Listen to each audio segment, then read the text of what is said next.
नमस्ते। मैं समझता हूँ कि आप आपके लिए या आपके घर में आपके बच्चों के लिए शादी का रिश्ता ढूँढ रहे हो और रिश्ते ढूँढते समय आपकी यही इच्छा रहेगी कि आपको एक अच्छा जीवनसाथी मिल जाए। साथ ही आपको थोड़ी-सी चिंता और डर भी हो सकता है कि इस दौरान कुछ गड़बड़ ना हो जाए। लेकिन अब चिंता करने की ज़रूरत नहीं है। एक बहुत ही मज़बूत चीज़ है जो इसमें आपकी मदद कर सकती है और वो है ज्योतिष शास्त्र। मुझे उम्मीद है कि आप रिश्ते देखते समय कुंडली पत्रिका देखने में भी विश्वास रखते ही होंगे। आपको हमारे भारतीय शास्त्र और धर्म में आस्था और विश्वास होगा और होना भी चाहिए। शादी के लिए कुंडली देखते समय समाज में कई भ्रांतियाँ, गलतफहमियाँ हैं। मैंने आपको इसी के बारे में संक्षिप्त में जानकारी देने के लिए ये मैसेज शेयर किया है। रामकृष्ण हरी। मैं शिव्स एस्ट्रोलॉजी ऑफिस से ज्योतिष दिवाकर, ज्योतिष मार्तंड, एस्ट्रोलॉजर ज्योतिषी श्री शिवराम बोरगांवकर बात कर रहा हूँ।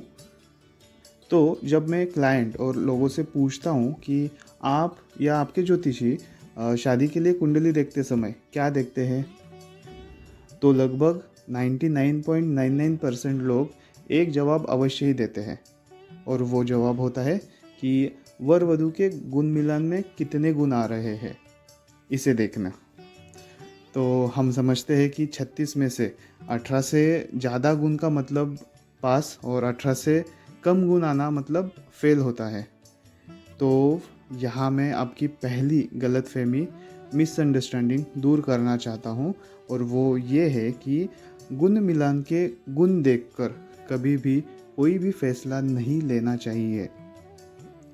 अगर आपको सिर्फ गुण देखकर ही शादी का फैसला लेना है तो मैं कहूँगा कि आपको ज्योतिषियों के पास जाने की भी ज़रूरत नहीं है, क्योंकि आजकल आप खुद ही वेबसाइट या ऐप पर देख सकते हैं कि कितने गुण आ रहे हैं। और दुर्भाग्य से कई ज्योतिषी भी बिना कोई गहन अभ्यास किए सिर्फ गुण देखकर शादी के लिए सलाह दे देते हैं, जो कि गलत बात है, अफसोस की बात है। 18 से कम गुण मिलना मतलब फेल और 18 से ज़्यादा गुण मिलने का मतलब पास। ये इतनी आसान बात नहीं है।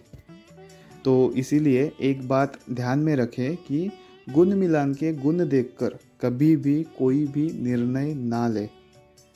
ये हो गई पहली भ्रांति, गलतफहमी, मिसअंडरस्टैंडिंग जिसे हम कहेंगे। अब यहाँ समय की सीमा है। मैं मैसेज को ज़्यादा लंबा नहीं करना चाहता, इसीलिए जल्दी जल्दी आपको कुछ और भ्रांतियों के बारे में बताता हूँ। डिटेल में विस्तार से चर्चा करने के लिए या अधिक जानकारी के लिए आप मुझे फ़ोन या मैसेज द्वारा ज़रूर संपर्क कर सकते हैं। आगे बात करते हैं।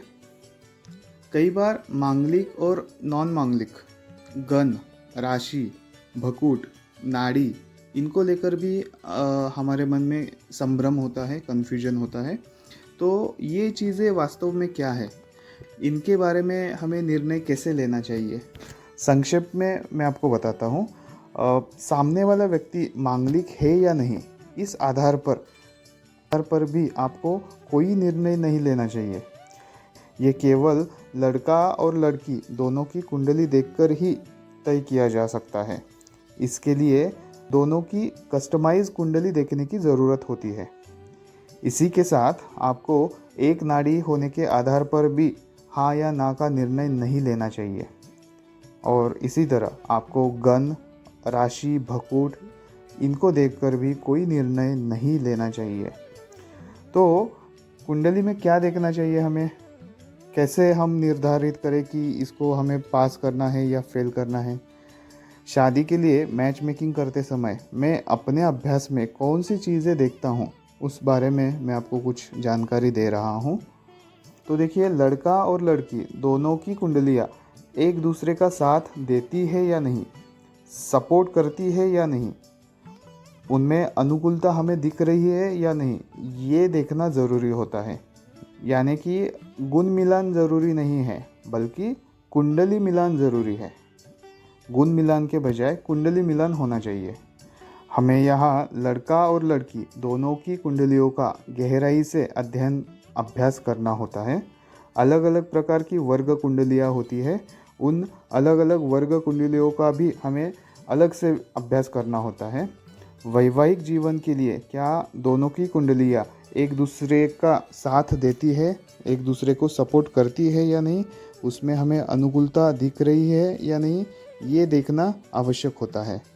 इसी के साथ मैं और भी कुछ महत्वपूर्ण चीज़ों का भी अभ्यास विचार में करता हूँ, जैसे कि संतान सुख कैसे रहेगा, प्रेम संबंध के योग है या नहीं, विवाह में कुछ विलंब होने के योग है या नहीं, व्यक्ति कैसा है, उसका स्वभाव कैसा है, क्या वह एग्रेसिव गुस्सेल स्वभाव का है, व्यक्ति का अपने ससुराल वालों के साथ संबंध कैसे हो सकते हैं, व्यक्ति चरित्र से कैसा है, क्या एक्स्ट्रा मैरिटल अफेयर में जाने की कोई संभावना है, व्यक्ति की इच्छा शक्ति कैसी है, अगर व्यक्ति नशे में है तो क्या वो उस नशे से बाहर आ पाएगा, मानसिक दृष्टि से व्यक्ति कैसा है, व्यक्ति का करियर कैसा रहेगा, व्यक्ति में कितनी समझ है, क्या वो एडजस्टमेंट करने के लिए तैयार है, क्या वो दूसरों की भावनाओं को, दूसरों को समझने के लिए तैयार है, अगर व्यक्ति गुस्सेल भी है तो क्या वो वैवाहिक जीवन के लिए कष्टदायक होगा या नहीं, क्या व्यक्ति अपने जीवन साथी से प्यार करेगा या नहीं। इन सारी बातों का और अन्य भी बातों का अभ्यास मैं कुंडली मिलान की जांच करते समय मेरे कंसल्टेशंस में करता हूँ। मुझे उम्मीद है कि आप इन भ्रांतियों को, गलत फहमियों को समझ गए होंगे। इसीलिए ऊपर बताई गई बातों पर ध्यान से विचार करें और शादी के लिए कोई भी रिश्ता तय करने से पहले एक बार अच्छे से कुंडली मिलान ज़रूर करा लें। अगर आपको इस विषय में कोई शंका, सवाल हो या आप मुझे आपकी कुंडली दिखाना चाहते हो तो आप मुझे मेरे नंबर पर संपर्क ज़रूर करें। मेरा नंबर है 8600546739। अधिक जानकारी के लिए आप मेरे वेबसाइट को भी अवश्य भेंट दें www.shivastrology.com। आप मुझे सोशल मीडिया पर भी फॉलो कर सकते हैं। आप अपने सवाल पूछने के लिए कृपया मुझे संपर्क, फ़ोन, मैसेज ज़रूर करें। मैं आपका इंतज़ार करूँगा। धन्यवाद। रामकृष्ण हरी।